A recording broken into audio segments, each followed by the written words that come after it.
Hello, my dear students. So welcome to my next lecture. And this is my last lecture for you guys this year in PM1A. So this lecture is going to be on lipid metabolism. So in the previous lecture, we learned about lipids, different types of lipids and their biological functions. What do they do in our body? And then how they are being transported across the body using lipoproteins. So in this lecture, we are going to talk about how the lipids are being produced by the body when we need them and how they are being utilized by the body when necessary. So particularly, we are going to talk about fatty acids because that's a predominant lipid in the body. So we're going to talk about how they are being synthesized, how they are being oxidized in order to produce energy. Similarly, we will also talk about the cholesterol synthesis and cholesterol metabolism, or cholesterol, how this is being produced and how this is being utilized when necessary by the body. So that's what we are going to talk about in this lecture. And right at the beginning, I want to remind you guys that there are quite a lot of structures and several pathways associated with this lecture. And as pharmacy students, you don't have to remember all those structures and pathways, but you do have to remember the important enzymes necessary for the synthesis and the breakdown of these molecules and the number of ATP molecules produced or the key steps involved in these pathways. OK, so even though you don't have to remember the actual structure and the pathways from this lecture, you need to remember the important steps and the important enzymes, important molecules involved in these steps. OK, so the learning outcomes for this lecture, at the end of this lecture and after further reading, you should be able to understand the importance of fatty acid as a major energy source. Yeah, so we all know glucose is the immediate energy source and the fatty acid will give you more energy than glucose. So whenever we have excess amount of glucose, that's going to be synthesized into fatty acids and stored in adipocytes. And whenever we are starving without glucose, then the fatty acid will get break down to produce energy. So there are various steps involved in the fatty acid breakdown process and by producing energy. So we're going to talk about all those things. Then you should be able to understand the fatty acid synthesis process and how they are being stored and the major enzymes involved in the fatty acid synthesis. Then we are going to talk about the mechanisms in cholesterol biosynthesis. What are the different steps and what are the key enzymes involved? Particularly, you will be able to understand the significance of HMG-CoA reductase enzyme as a therapeutic target, because that's an important rate limiting enzymes controlling the cholesterol biosynthesis, and that's an enzyme acting as a therapeutic target to control cholesterol synthesis, to control cardiovascular diseases in our body. So we're going to touch on that as well. Then finally, we are going to talk about the use of cholesterol as a precursor for various cellular functions. For example, to produce steroid hormones, vitamin D, bile acid, and all those other things. So we're going to talk on that. So overall, from this lecture, you should be able to understand the importance of lipid metabolism and their relevance in pathophysiological scenarios, particularly towards the progression of cardiovascular diseases. OK, so first, a little bit of introduction for lipid metabolism. So what is metabolism? So metabolism means it's including both anabolism and catabolism. Anabolism means synthesis of any molecules. Here we are going to talk about lipids, and catabolism means it's a breakdown. So metabolism is a generic term that will include both synthesis and breakdown. OK. So fats are the major energy source in the body. We talked about this in too much detail in the previous lecture.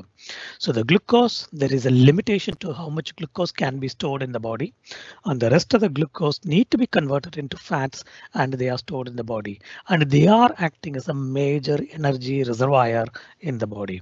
OK, so fatty acids are derived from diet. Obviously, we are eating food and the food will have some fatty acids and then they will be stored in adipocytes and directly into the blood.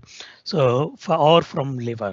OK, so we will get fatty acids from diet or from storage to tissues directly into the bloodstream or from the liver. So the liver will synthesize the fatty acids whenever necessary in order to meet the body's demand. And then excess glucose will lead to the synthesis of fatty acids in the liver. So when we got more glucose, that has to be stored into another form because there is a limitation on how much glucose can be stored in the glycogen. Okay, so the rest of the glucose need to be converted into fatty acids, and that conversion is happening in the liver. Then fatty acid breakdown will yield high energy, and that's happening in the muscle because muscle need energy.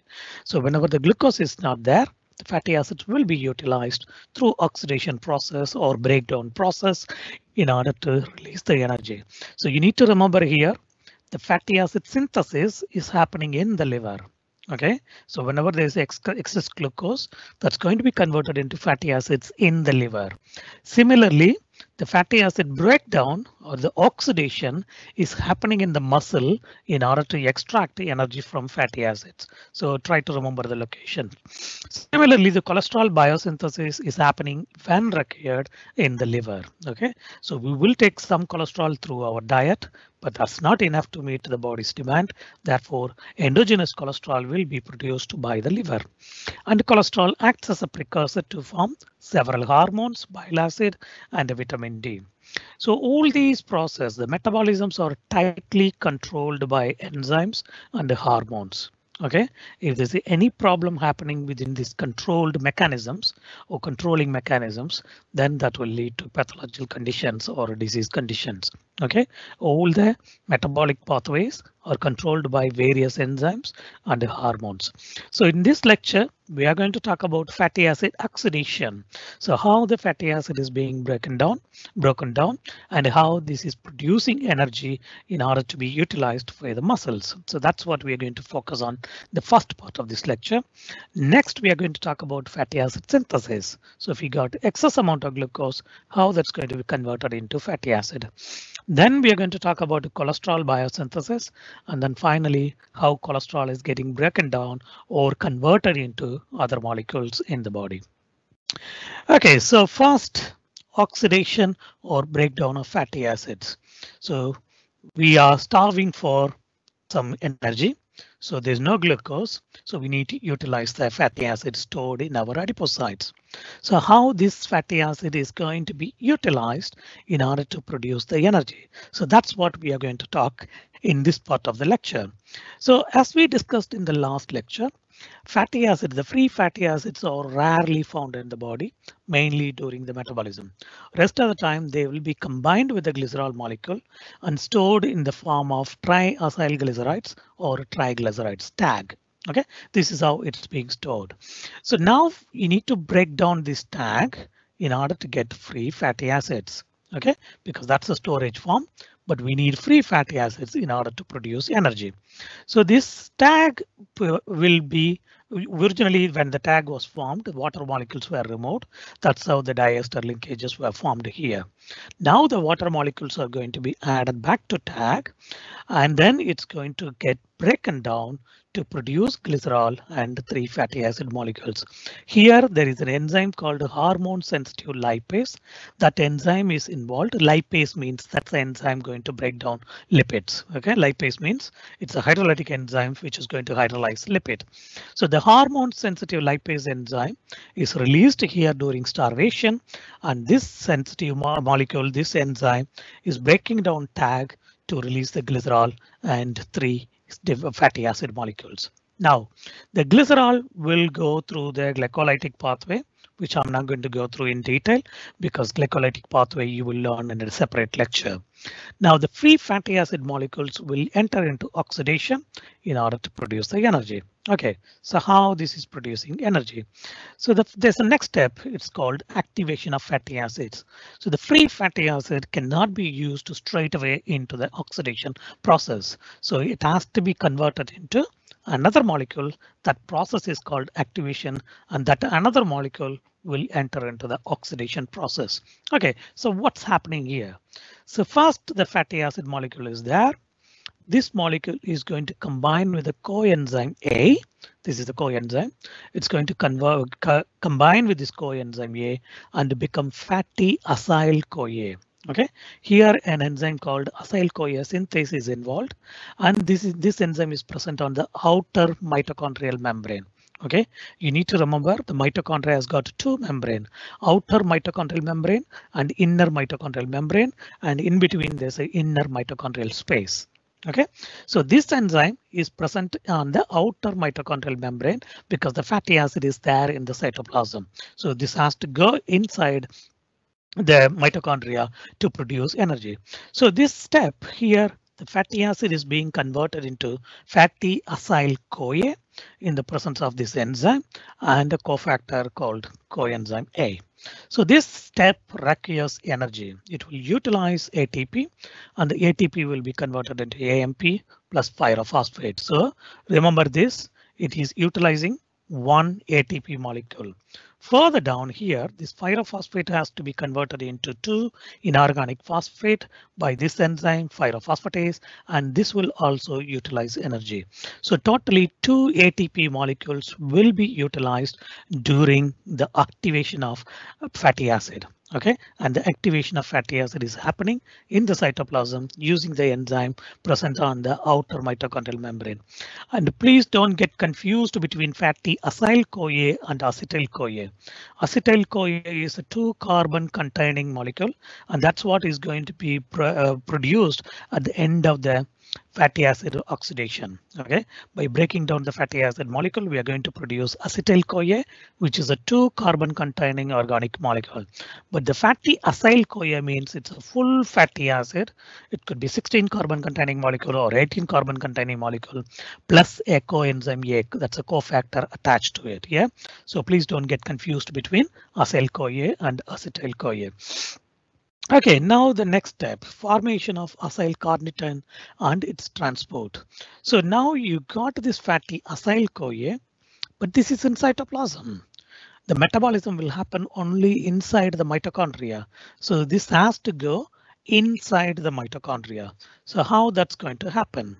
So the outer mitochondrial membrane is porous in nature and it's permeable for many molecules. So many molecules can easily penetrate through the outer mitochondrial membrane easily, and it can come to this inner mitochondrial space or intermembrane space. But this inner mitochondrial membrane is not porous, it's not permeable for many molecules. So it needs specific transporters, okay, because mitochondria is a very sensitive cellular organ. So it cannot take any molecule coming inside, only limited molecules will go through.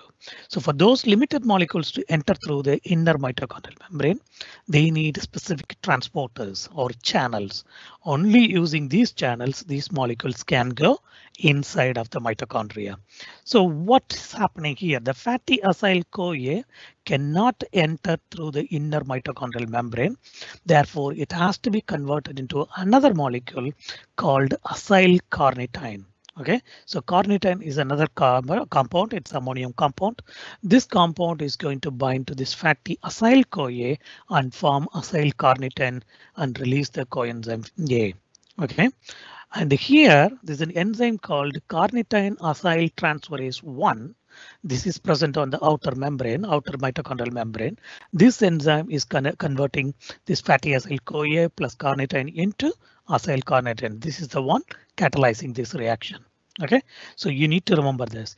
So now this acyl carnitine is ready, and this can migrate through the outer membrane easily and come to the intermembrane space. Now, there is a protein called acyl carnitine translocase. It's a transporter molecule present in the inner mitochondrial membrane. So through this channel, this acyl carnitine will enter inside the mitochondria. OK, so you got fatty acyl CoA, and that's being converted into acyl carnitine using an enzyme called carnitine acyl transferase 1. And then it's coming inside the mitochondrial space, the inner mitochondrial space or intermembrane space, and then it's using a translocase enzyme or acyl carnitine translocase. Sorry, it's a channel, not enzyme. So using this channel, this acyl carnitine is entering inside the mitochondria. So when it's entering inside the mitochondria, now the carnitine job is done. It brought the fatty acid inside. Now it has to bind to the coenzyme A again, and therefore it will produce the fatty acid CoA, and then carnitine will be liberated. This carnitine, again using the same channel, will go to the intermembrane space and then go to the cytoplasm in order to carry the next fatty acid. So this is what is happening here. So carnitine is being converted into acylcarnitine in the cytoplasm, and then it's taking the molecule inside the mitochondria through this channel, and then it's converted into acyl-CoA again, and then carnitine molecule is brought back to cytoplasm. So here, this enzyme, there's a rate limiting enzyme here. This carnitine acyl transferase 1 is the rate limiting enzyme. That's the enzyme is going to control the breakdown of fatty acids. Okay, if this enzyme is not functioning, the entire pathway will get collapsed. The rate limiting enzyme is the main enzyme that's regulating the entire process or maintaining the entire process. So this is the rate limiting enzyme. So this enzyme can be inhibited by malonyl CoA.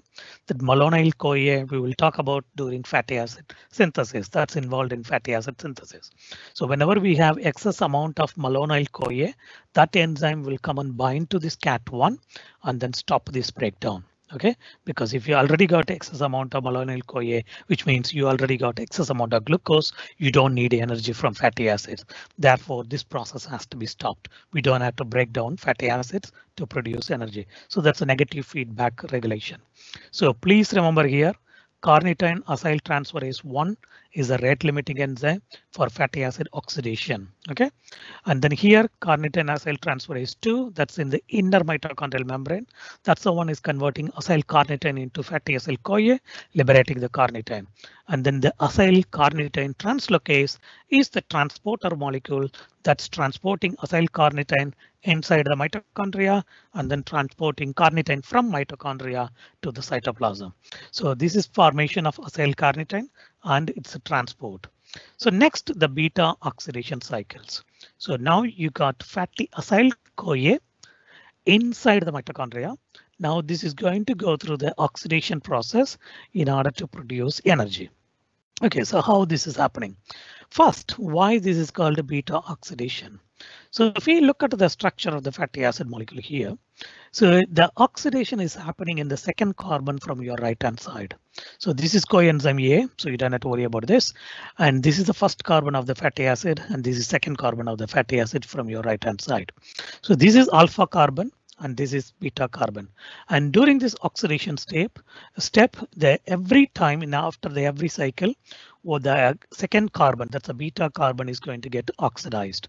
That's why this is called beta oxidation process. Okay, so what's happening here? Acyl CoA converted into acetyl CoA through 4 steps. So this acyl CoA, this fatty acid, is going to go through 4 important steps here. That's during the oxidation cycle. And then at the end of each cycle, it's going to produce acetyl CoA. As I mentioned before, that's a 2 carbon containing molecule, and that's going to come out from the fatty acid chain. OK, so for each cycle, 4 major steps involved. So first step is oxidation, second step is hydration, third step is oxidation, fourth step is a cleavage. At the end of the fourth step, at the end of each cycle, 1 acetyl CoA molecule will be produced. Okay, so the resulting acetyl CoA, after producing 1 acetyl CoA, so next you will have, for example, if you got 16 carbon containing palmitic acid here, after releasing 2 carbon molecules, it will have another 14 carbon molecule. Then it will go through the same cycle, and then end of the next cycle, it will produce another acetyl CoA. So this is what is happening here. So totally it will go through 7 times in order to produce 8 acetyl CoA molecules if we started with 16 carbon containing palmitic acid. So during these steps, there are electron carrier molecules, for example, FAD and NAD. They will accept the released electrons and get reduced into FADH2 and NADH. So oxidation step means it's addition of oxygen or removal of hydrogen or electrons. So when the electron is being removed or hydrogen is being removed, these electron carrier molecules, that's FAD, here NAD, these molecules will capture those electrons and then become reduced, and these molecules will enter into electron transport chain in the inner mitochondrial membrane and finally produce ATP. Okay, so that's what is happening in the beta oxidation. So these carrier molecules will re-enter after producing energy there in the inner mitochondrial membrane. They will come back to the cycle and then carry again the next electrons coming from here.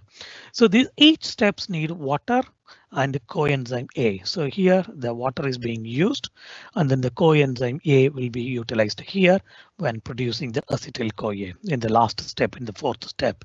OK, so here you need to remember each cycle of beta oxidation will produce one FADH2 molecule and one NADH molecule.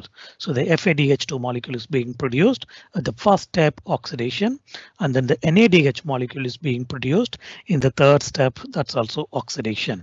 OK, so from each cycle you will get one FADH2 and one NADH. So if you got palmitic acid, that's 16 carbon containing fatty acid, it will go through 7 cycles here. OK, at the end of the 7 cycle, you will have 8 acetyl CoA molecules because 16 carbon containing molecule being converted into 2 carbon containing acetyl CoA. So totally we will have 8 acetyl CoA, but it's going through 7 cycles because at the end of the 7th cycle you will get 2 acetyl CoA because it will have only 2 more acetyl CoA, 2 more carbon molecule, so it doesn't have to go through another cycle. So 8 acetyl CoA molecule will be produced, 7 FADH2 will be produced, 7 NADH will be produced. OK, so you need to remember all these things here. So beta oxidation means 4 important steps. First step is oxidation, second is hydration, third is oxidation, fourth step is cleavage step. OK, and this cycle require water and coenzyme A. And then important electron carrier molecules here are FAD and NAD. So that's going to carry the electron from the first step and the third step. For each cycle, we will get one FADH2 and one NADH molecules. OK, and if you got 16 carbon containing molecules, that will go through 7 cycles. Therefore, you will get 7 FADH2 molecules, 7 NADH molecule, and then 8 acetyl CoA molecule. So that's what is happening in beta oxidation cycle. So just in case if you got unsaturated fatty acid, that has to be converted into saturated fatty acid before it's entering into beta oxidation process. So this is where there's an enzyme called cis delta 3 enoyl CoA isomerase enzyme will come. That enzyme will convert the unsaturated fatty acid into saturated fatty acid before entering into the oxidation cycle. Now, this acetyl CoA will enter into the Krebs cycle. So the Krebs cycle, again, you are studying this in another lecture, so I'm not going to go through in too much detail. So acetyl CoA will enter into Krebs cycle, and Krebs cycle is an 8-step process. It's a pathway, and this process contains 8 different steps, and in each step one molecule is being converted into another molecule. The important things here to remember is each cycle of acetyl, the Krebs cycle, will produce 3 NADH molecule, 1 FADH2 molecule, and 1 GTP molecule, which will be converted into ATP because it's interchangeable molecules. So totally you had 8 acetyl CoA molecule from the previous step. Yeah, from a 16 carbon containing fatty acid, you will have 8 acetyl CoA molecules. So totally 8 acetyl CoA molecules can produce 24 NADH because the 8 molecules will go through Krebs cycle, which means 8 cycles. So totally you will get 24 NADH molecules, 8 FADH2 molecules plus 8 GTP. So, OK, so you just need to remember how many molecules are being produced from each cycle. And if you got 8 acetyl CoA, that's going to go through 8 cycles. So how many molecules totally you're going to get it. So you need to remember 1 NADH molecule will give you 3 ATP molecules. 1 FADH2 molecule will give you 2 ATP molecules. OK, so in total, 12 ATP molecules will be produced from each acetyl CoA. OK, so here 3 times 3. That's a 9 ATP molecules, 1 times 2, that's 2 ATP molecule, and then 1 GTP, that's straight away 1 ATP. So totally you will get 12 ATP molecules from each acetyl CoA, but you had 8 acetyl CoA from a fatty acid molecule.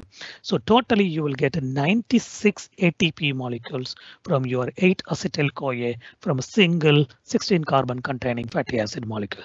So these many 96 ATP molecules will be produced from your Krebs cycle for your fatty acid molecules. So here you had oxidation cycle and then you had Krebs cycle. Okay, so in Krebs cycle, you are getting 96 ATP molecules. In oxidation, you had FADH2. So 7 FADH2 molecules after 7 cycle will be produced. Each one will give you 2 ATP, which means 14 ATP will be produced. NADH7 again produced during the oxidation cycles, and each NADH will give you 3 ATP. So totally you will get 21 ATP molecules. So overall, each fatty acid molecule, if it contains 16 carbon molecules, sorry, if it's containing 16 carbons, then it will give you 131 ATP molecules at the end of Krebs cycles and oxidation cycles. Okay, right at the beginning to activate the fatty acid, we utilized 2 ATP molecules. So the net production here will be 129 ATP molecules from each fatty acid. So that's why fatty acids are giving huge energy compared to glucose molecules, because glucose can give you only around 30 to 32 ATP molecules. So these are the important steps that you need to remember during the oxidation process. I put a summary slide here as well, so you can go through this. Okay, so tag is being converted into fatty acid and glycerol. Glycerol is straight away entering into glycolytic pathway, and fatty acid is getting oxidized. Oxidation is generally called as beta oxidation because the oxidation is happening in the beta carbon position after every cycle. 95% of chemical energy are coming from fatty acid chains, and 5% of energy here will come from the glycerol through glycolytic pathway.